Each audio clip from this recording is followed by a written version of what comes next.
Watching last night's game really put me at ease knowing that we have a future star on our hands. And if you missed out on the game I'm talking about, here is the highlights of his gameplay last night. Let me know what you think. So first off, we're talking about Shaedon Sharpe. Shaedon Sharpe came in the league at 6'6". Reportedly, right now, he's at 6'7" and potentially still growing. He's only 19. You know what I'm saying? Only 19, already has a 7-foot wingspan. He's jumping out the gym at a 49-inch vertical leap. So how are those for just stats that a lot of people hang on to when it comes to the potential of athletes? His potential is limitless. So he probably has the highest vert right now in the league. And then you ask, how does that translate to gameplay? If you're watching the highlight, you'll see him do some dunks that you're thinking, that is a highlight reel dunk. That is a dun-dun-dun, dun-dun-dun. But some things that right now are slowing him down that I don't think is a knock on him. It's just the situation that he didn't play ball in college.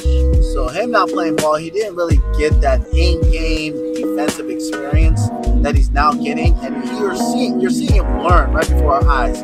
You're seeing him with the defensive mind, defensive presence. And I think, too, Chauncey as a defensive-minded guard is shaping him to think like that. Because offense for Shaedon right now, I think it's real easy. He's real smooth. It is too smooth. It looks like he's not even stroking it, but it goes that way. You know what I'm saying? It is effortless ball for him. When he dunks, it's effortless. Everything just seems like minimum effort, but the things that he's doing requires a lot of effort. So there's that piece that I think the potential is there, and I can see the writing in the tea leaves right now. If that's the way you say it. I can see the writing on the walls. There we go. I can see it in the tea leaves. There we go. I can foresee players getting switched around to different teams after the season. If you don't remember, before CJ McCollum got traded, who, by the way, was really nice.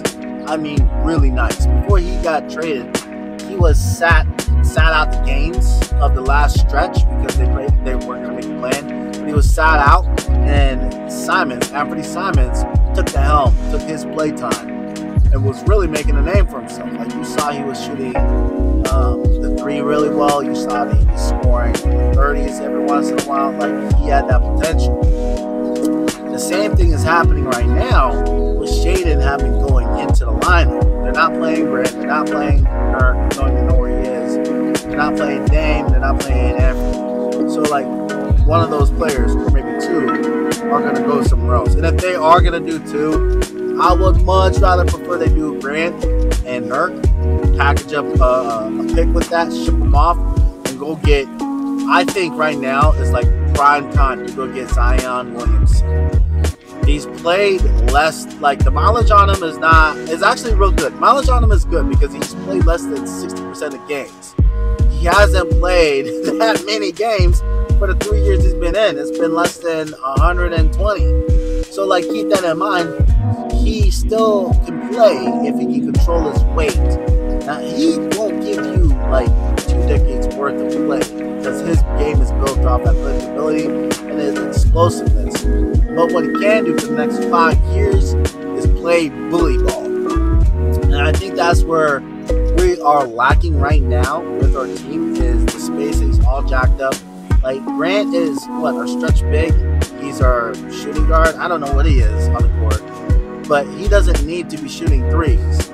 He needs to be in the paint, and that's the thing is he's not built for that life. So trade him, go get someone who's built for that life, because what's going to happen is the defense is going to get sucked out. You got Anthony, Dame, and Sharpe out in the perimeter shooting. They're going to get sucked out. That leaves you one-on-one with Zion. Come on now, man. That's an easy play. And if he gets double teamed, dump it. Easy play. That's buckets all day. We can win with that logic. Or you can go get Embiid, who also, if they don't make it all the way, the process is over. So, in conclusion, there's a lot of things that we can do. I can see that players could potentially be moved. I can also see us tanking. Right now we're at 10% when it comes to lottery pick.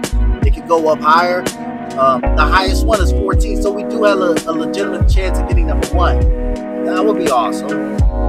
But let's pretend that we're not going to have that pick and start creating that mindset that we need to go get a true big. No more stretch bigs. Go get a true big so we can play the way that we want to play, the way that we should play, like when we had LaMarcus Aldridge. Anyways, that's all I got to say about that. Enjoy the rest of the highlights of Shaedon Sharpe doing his thing.